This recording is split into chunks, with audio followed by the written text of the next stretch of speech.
Tiles के बीच में gap छोड़ना चाहिए या फिर नहीं छोड़ना चाहिए, इस बात को लेकर काफी लोग परेशान रहते हैं और परेशान होना भी लाजमी है, क्योंकि आपको बहुत सारे लोग राय देते हैं कि जॉइंट को टच करके लगाओगे तो खर्चा कम होगा। और अगर हम साइंटिफिक के नजरिए से देखा जाए तो गैप छोड़ने का ही आपको राय दिया जाता है, जॉइंट टच करने का नहीं। तो इन दोनों में फर्क क्या है, आपको किस प्रकार से अपने घर में टाइल्स को लगाना है, आज हम इस वीडियो में डिटेल से जानेंगे कि आप अगर गैप छोड़ते हैं तो उसमें क्या फायदा और क्या नुकसान है, और अगर आप टच करके लगाते हैं तो उसमें आपको क्या फायदा और क्या नुकसान है, डिटेल में जानेंगे। इस वीडियो में लास्ट तक जरूर बने रहना, वीडियो को कर देना लाइक और नए हैं तो चैनल को कर देना सब्सक्राइब। सबसे पहला और सबसे बड़ा कारण मैं आपको बताने जा रहा हूं, ये सुनकर आप मुझे पागल समझेंगे, लेकिन साइंटिफिक तरीके से अगर देखा जाए तो ये बिल्कुल सच है। आपने देखा होगा मौसम के अनुसार हर चीज फैलती और सिकुड़ती रहती है, वैसे ही टाइल भी फैलती और सिकुड़ती रहती है। अगर आपने टाइल्स का जॉइंट टच कर दिया, यहाँ पे देखिए ग्रू रखा हुआ है 3 mm का, अगर इस टाइल को टच कर देते हैं तो समय के अनुसार जब तापमान के हिसाब से टाइल फैलेगी और सिकुड़ेगी तो उसको जगह नहीं मिलेगी बिल्कुल भी, तो या तो वो क्रैक हो जाएगी या फिर ऊपर की साइड उठ जाएगी। ये वाली दिक्कत बहुत सारी आपको देखने को मिल जाएगी, लेकिन ये जो दिक्कत है आपको ज्यादातर सिरेमिक टाइल्स में देखने को मिलेगी। 12-18 की होती है, 2 फीट बाई 1 फीट की होती है, तो ये टाइल्स में सबसे ज्यादा होता है। विट्रीफाइड में भी ये तापमान के अनुसार फैलती और सिकुड़ती है, लेकिन बहुत कम ये प्रॉब्लम देखने को मिलती है, तो इसमें आपको चांस रहेगा कि ये उखड़ेगी, लेकिन अगर आप ग्रू रखते हैं तो इसमें आपको 100% सेफ है, ये बिल्कुल भी उखड़ने का या क्रैक होने का कोई चांस नहीं रहेगा। आपने देखा होगा छत के ऊपर कभी भी आपको टाइल लगाने की सलाह नहीं दी जाती है, क्योंकि वहां पर सबसे ज्यादा धूप का और बारिश का असर होता है, तो ठंडा मौसम गर्म मौसम होगा तो वहां पे टाइल उखड़ जाती है। तो ये बात का भी आपको ध्यान रखना है। अब कई लोग मेरे को बोलते हैं कि ऐसा बिल्कुल नहीं होता है, तो आपने थर्मल एक्सटेंशन का नाम सुना होगा, अगर नहीं सुना है तो आप यूट्यूब पे या गूगल पे सर्च करके देख लेना, टाइल भी फैलती और सिकुड़ती रहती है, तो इस बात को भी आपको नोटिस करना है। दूसरी बात आपको मैं बता दूं, टाइल ऐसी कोई भी टाइल नहीं होती जिसमें बेंड नहीं होता। बेंड से मेरा मतलब ये है कि आपने कई लोग को वीडियो देखा होगा, आपको दिखाते हैं कि इस प्रकार से टाइल जो है बेंड होती है, लेकिन मैं यहाँ पे वो बेंडिंग का बात नहीं कर रहा। आप यहाँ पे टाइल में गैप देख सकते हैं, ये वाले बेंड को कारीगर सीधा कर सकता है, उसको मिला सकता है, लेकिन अगर आप क्लोज में आकर देखोगे तो टाइल में देखिए ये जो भाग है उठा हुआ है और ये बैठा हुआ है, यानी ये नीचे है ये ऊपर है। तो ये वाला जो बेंड होता है असली बेंड यही होता है टाइल के अंदर, और ऐसी कोई भी टाइल नहीं होती जिसमें ऐसा बेंड आपको ना मिले। तो जब जॉइंट टच करके लगाते हैं आपको, तो ये वाला बेंड आपको बहुत ज्यादा तकलीफ करता है, क्योंकि एक तो ये इसका जो कंपनी का धार होता है वो तीखा होता है, ऊपर से अगर 1 mm भी टाइल के ऊपर उठ गया तो वो पैर पे लगना या फिर आपका आने जाने में दिक्कत कर सकता है। तो अगर हम इसको स्पेसर डालते हैं, ऐसे ग्रू डालते हैं, तो ये वाला बैंड जो है यहाँ पे ग्राउटिंग कर देंगे तो वो बिल्कुल भी आपको नहीं लगेगा। तो इस बात को भी आपको नोटिस कर लेना है। दूसरी बात, आपने देखा होगा टाइल्स में कभी भी सेम साइज नहीं होती है। 1 mm या 2 mm का टाइल की जो लंबाई चौड़ाई होती है उसमें फर्क जरूर आता है।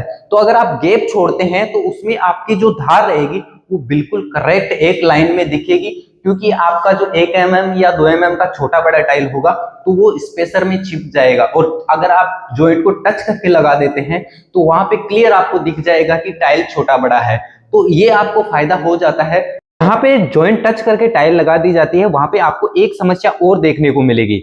देखिए, जब कोई टाइल डैमेज हो जाता है या फिर कलर फॉल्ट हो जाता है तो उसको चेंज करना बहुत जरूरी हो जाता है, और जब आप उस टाइल को चेंज करने जाते हैं तो उसकी वजह से पास वाली टाइल भी डैमेज हो सकती है, और अगर आपकी टाइल में ग्रू रहेगा तो आप आसानी से उस टाइल को चेंज कर सकते हैं बिना किसी दूसरी टाइल को नुकसान पहुंचाए। तो यहाँ पे आपको ग्रू रखने का एक फायदा और मिल जाता है। दूसरा, इसमें थोड़ा खर्चा ज्यादा होता है, तो मैं आपको बता दूं कि अगर आप बढ़िया मजबूती के साथ अपने काम को करवाने जा रहे हो तो उसमें खर्चा होना लाजमी है।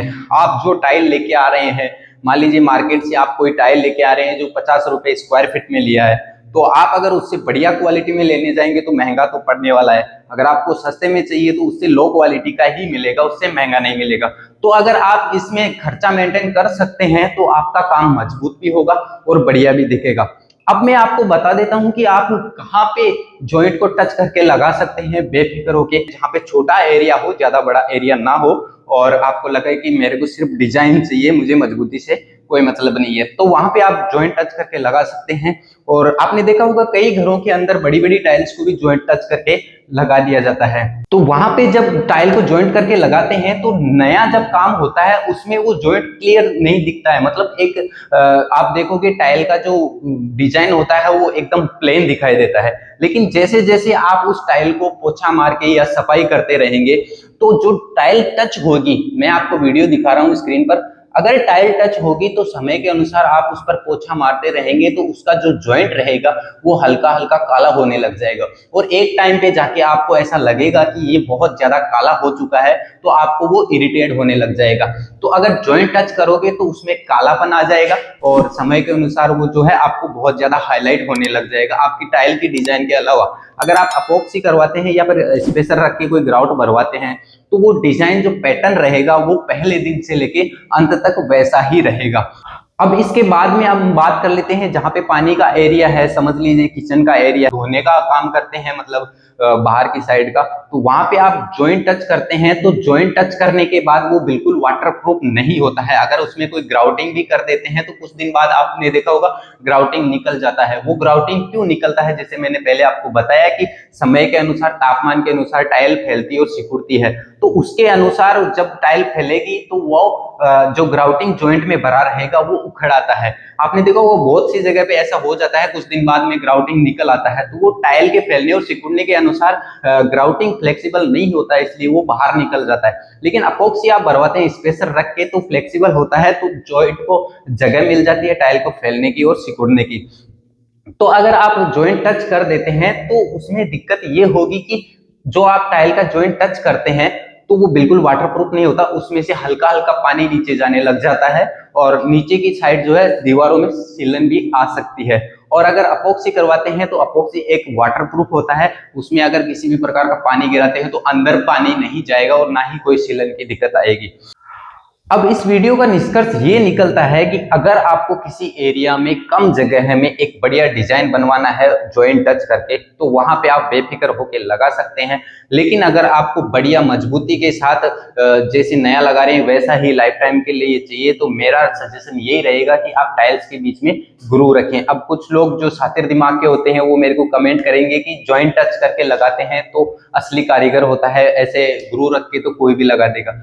तो यहाँ पे देखिए टाइल्स का ही सीन नहीं आता कारीगर के लिए। बहुत सारे पत्थर आप हमें लाके देते हो जिनका कोई ना साइज होता है ना कुछ उनका लंबाई चौड़ाई होता है, लेकिन हम काट के उनका फिनिशिंग से काम करते हैं। तो कारीगर का काम ये नहीं है, टाइल का हमको साइज मिल जाता है, हमारा काम होता है फिक्सिंग का। अगर बेंडिंग रहेगा जैसे मैंने आपको बताया वैसा बेंड कोई भी कारीगर नहीं निकाल पाएगा। ये हमारी कारीगरों की कमी नहीं होती है, ये टाइल्स की कमी होती है, इसकी वजह से वो बैंड दिखाई देता है। लेकिन अगर आपको ऐसा लगे कि मेहनत से, अगर कारीगर की मेहनत से आपकी टाइल की मजबूती बढ़ती है तो आप जॉइंट टच करके लगवा सकते हैं। और आपको ऐसा लगता है कि नहीं मेरे को जो सही है मजबूती का तरीका वही अपनाना है तो वो आप जरूर अपनाना।